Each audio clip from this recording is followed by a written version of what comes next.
Hey there, Shakespeare fans. It's Professor Marino. I want to talk about my girl Helena in A Midsummer Night's Dream.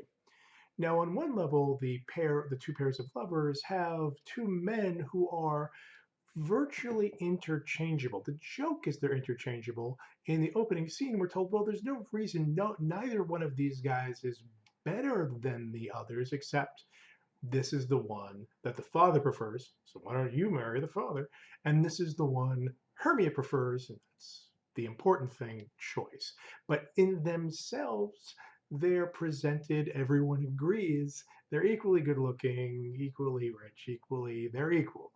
You might as well have one or another, but love wants this one, not that one. The father wants that one, not this one, right? We can say that Demetrius is not as good because you never want the one the father picks. You never want the one the father picks, and he's been a cad and worse to Helena.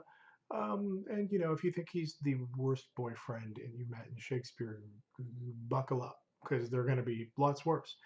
Um, if Demetrius and Lysander are much more alike than different, have a kind of crisis of failure of differentiation that you really can't choose between them except you have. Helena and Hermia are very different, not because they look different. They are equally pretty. This is agreed. Helena herself says, throughout Athens, I am thought as fair as she. Lysander says this, but psychologically, they are completely different. Hermia is the one both boys love, and she seems totally ready to accept that love, like she takes for granted. Yeah, they both love me, right? And went through the influence of Oberon and Puck and Fairy Juice, they don't love her. She's baffled. How could this be? There must be witchcraft involved. And in fact, there is witchcraft involved. She's right. Helena takes for granted that she is not as loved, accepts that she is not as loved. And here, while the other couple, the Lysander and Hermia couple, is blocked by the standard convention of the external obstacle, the father in the way. It's always been the father in the way since ancient Greece. That's how comedies work. The father gets in the way of the young couple's marriage, and it's external obstacle. Helena shows us the first internal obstacle. She has this self-esteem issue. Let me And she speaks to us near the end of the first scene about love itself. This is on in our edition, it's page 1088, from line 227. It's Act 1, the end of Act 1, Scene 1.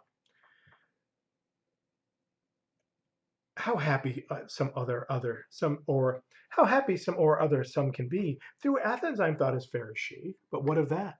Demetrius thinks not so. He will not know what all but he do know.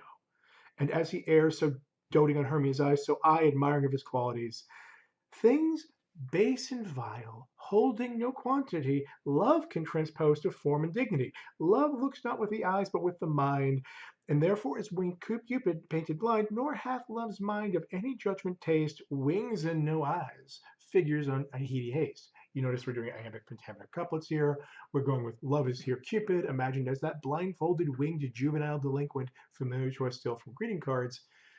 Get used to it. There'll be Cupid jokes probably throughout the whole semester. Shakespeare keeps going back to them. It's a fairly easy reference. Shakespeare's mythological references are very entry level for his generation. They're very much based on what you would have learned in the equivalent of high school in his generation. Love can turn things that are base and vile and transpose them a form of dignity. Love, according to Helena, transforms hideous things into beautiful things. It has no taste. Love has no taste. Love is blind. It has no judgment. Love is irrational.